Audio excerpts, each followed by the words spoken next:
আসসালামু আলাইকুম। একটা রাজনৈতিক দল তার কর্মীদের রিক্রুট করার সময় বলে তারা দেশে ইসলাম কায়েম করবে। ভোটের সময় মানুষকে বোঝায় যদি তাদেরকে ভোট দেওয়া হয় তাহলে সহজেই জান্নাতে যাওয়া যাবে, মানে জান্নাতের টিকিট বিক্রি করে আর কি।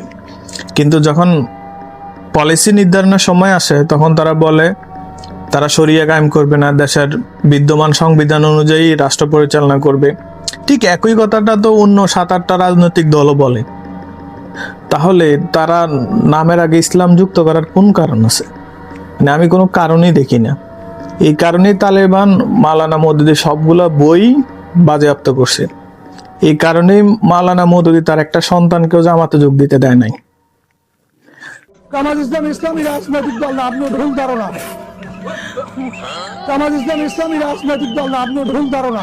জামাত ইসলাম হিন্দু, বৌদ্ধ, খ্রিস্টান সবাইকে নিয়ে জামাত ইসলাম। আপনারা ভুল প্রশ্ন করে, উদ্ভট প্রশ্ন করে এইভাবে জামাত ইসলামকে খাটো করা যাবে না।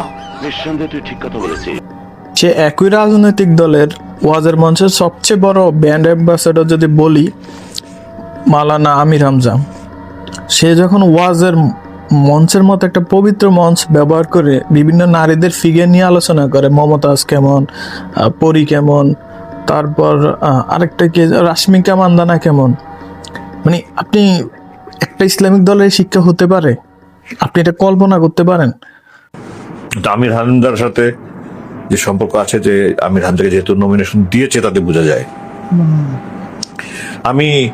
আমার বাবা যে জামাত করেছেন সেই জামাতে আমির হামজার নমিনেশন পাওয়ার মতো যোগ্য লোক নয়। মাওলানা মতিউর রহমান নিজামীর কনিষ্ঠ সন্তান নাদিমুর রহমান, যিনি তুরস্কের একটা বিশ্ববিদ্যালয়ের লেকচারার, তিনিও ঠিক একই কথাটাই বলেছিলেন যে ওনার পিতা যে জামাত ইসলাম করতো এটা সেই জামাত ইসলাম না।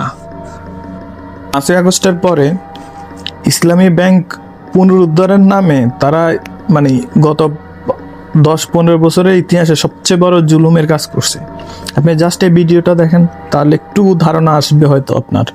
কারণ এই গল্পটা শুধু একটা পরিবারের না, অন্তত কয়েক হাজার পরিবারেরই গল্প। আচ্ছা, আপনার চাকরি গেছে কত মাস হলো? চাকরি গেছে 2 মাস 3 মাস থেকে। এই 3 মাসে আমি বেলুন বিক্রি করছি, আস্তে আস্তে ঘুরা আমার পায়ে ফুসকা পড়ে গেছে, ফুল বিক্রি করছি। আবার রাত্রে একটা পলিথিন সিগারেট পান নিয়ে আস্তে আস্তে ঘুরছি।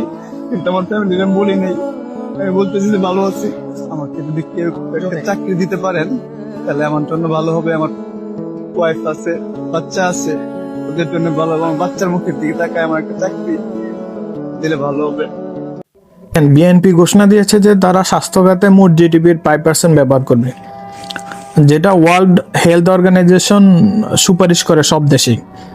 এখন 2 মাস পরে এসে গতদিন জানলাম জামাত চাইতেছে যে স্বাস্থ্য খাতে মোট জিডিপির 6-7% ব্যবহার করবে। মানে বিষয়টা হয়ে গেছে এমন,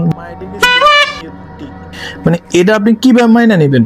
মানে আপনি যদি চিন্তাগত জায়গা থেকে বোঝেন মানে একটা দল তার রাষ্ট্র ভাবনা কত বেশি দারিদ্র, মানে এটা একটা বড় উদাহরণ হতে পারে আর কি।